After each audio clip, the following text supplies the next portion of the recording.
Bismillahirrahmanirrahim. Assalamualaikum warahmatullahi wabarakatuh. Waalaikumsalam warahmatullahi wabarakatuh. Ya, baik teman-teman, kita bertemu lagi.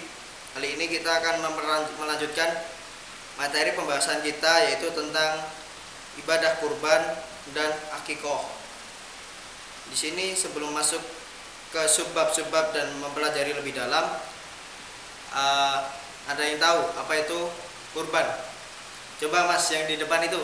Oh, saya Pak. Kurban? Ya, Ya. apa? Kurban adalah ibadah menyembelih hewan ternak yang merupakan salah satu bagian dari syiar Islam yang disyariatkan dalam Al-Qur'an. Ya, Itu, Pak. Ya, itu benar. Jadi ketika kita membahas kurban, di sini kita akan berbicara masalah tiga hal.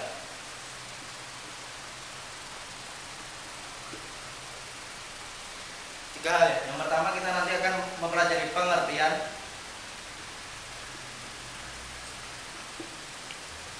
Yang kedua, kita akan mempelajari hukum kurban.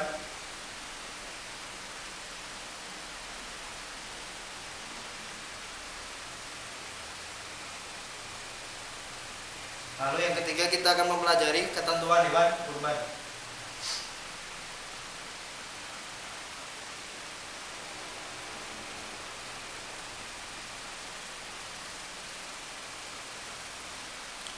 Oke, masuk ke pengertian. Pengertian tadi sudah benar.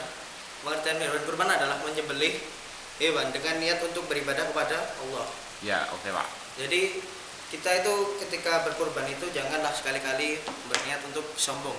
Ketika kita berniat sombong itu sudah melenceng dari niat. Niat kita itu Berarti harus dosa ya, Pak ya? ya, itu dosa. Ketika niat dari hati itu saya berkurban agar untuk memperoleh amal dari Allah. Lalu yang kedua, kurban ini waktunya tertentu, tidak bisa setiap saat. Karena kurban ini waktunya adalah di bulan Dzulhijjah. Maksud yang kedua, hukum kurban. Hukum kurban di sini ada dua. Ada yang mengatakan wajib, ada yang mengatakan sunnah muakkad. Di sini yang dimaksudkan wajib itu berarti ketika dia meninggalkan itu dosa. Ketika sunnah muakkad, dia tidak wajib untuk memberikan kurban, tetapi dia boleh berkurban ketika dia mempunyai rezeki. Sunnah muakkad itu adalah sunnah yang dianjurkan dan mendapatkan pahala ketika melakukan, tidak mendapatkan dosa ketika meninggalkan. Lalu yang ketiga adalah ketentuan hewan. Nah, ini ada yang tahu nggak ketentuan hewan? Hewan apa aja yang menjadi hewan kurban? Coba Mas. Saya lagi, Pak. Ya. Oke. Sapi, Ya, terus. kambing, Terus. domba, Terus. onta. Ya. Ketika kambing nggak ada itu juga boleh diganti seekor domba, ataupun sapi nggak ada boleh diganti kerbau. Itu tergantung daerahnya masing-masing. Lalu ada lagi ketentuan hewan, yaitu ada dua di sini. Karena itu nggak cukup kita di sini. Di sini yang pertama itu harus sehat. Sehat walafiat nggih, Pak nggih. Iya. Kenapa harus sehat? Tahu nggak? Ya agar dagingnya enak, Pak. Ya, betul.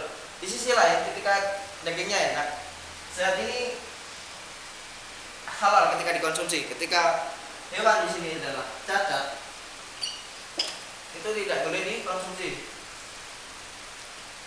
Lalu cacat ini bagaimana? Ini adalah ada beberapa yang tidak boleh. Misalnya itu cacat pinjang atau kakinya cuma 3. Lalu ada kurus dan sakit, itu tidak diperbolehkan. Nah, selanjutnya sebelum masuk ke akikoh, dari kurban ada yang ditanyakan. Sudah cukup jelas, Pak. Jelas, Cukup ya? jelas. Terima Lalu kasih. masuk pengertian akikoh. Di sini akikoh kita juga membahas 3 hal.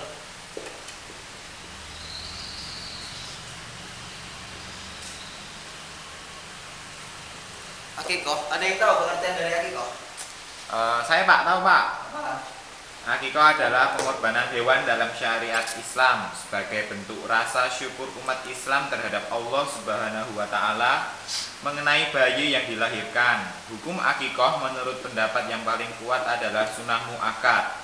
Dari ini adalah pendapat jumhur ulama menurut hadis. Ya, itu juga benar. Kita juga akan membicarakan pengertian hukum, dan yang ketiga nanti juga ada syariat.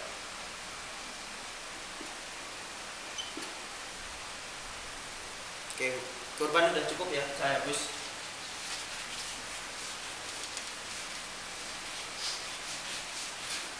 Pengertian akikah tadi adalah binatang yang disembelih atau disembelih pada saat hari ke-7, hari ke-14, hari ke-21 dengan tujuan untuk bersyukur kepada Allah atas lahirnya sang anak. Biasanya di sini tuh ketika melakukan akikah itu juga mencukur rambut dan memberikan nama.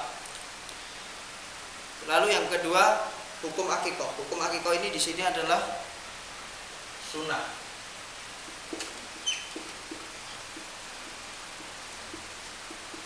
Berarti ketika sunnah itu tidak wajib untuk dilakukan. Ketika seseorang mempunyai rezeki lebih itu bisa dilakukan, tetapi ketika orang itu belum mempunyai rezeki itu tidak dilakukan tidak apa-apa dan ditinggalkan pun tidak mendapatkan dosa. Lalu bagaimana jika akikahnya itu ketika sudah umur 21 atau sudah dewasa? Itu ada yang menganggap bahwa itu bukan akikah, tetapi itu bentuk sedekah atau bentuk rasa syukur karena orang tuanya mungkin baru mempunyai rezeki di saat itu. Lalu yang ketiga adalah syariat. Di sini syariat ini adalah dari buku yang di sini itu adalah lebih merupakan perwujudan dari rasa syukur atas kehadiran seorang anak.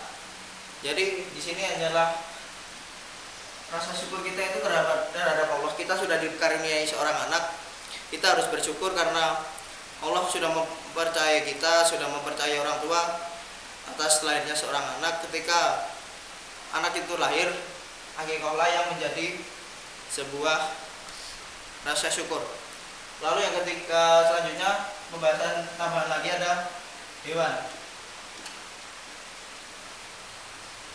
Ketika hewan akikah ini hanyalah boleh kambing.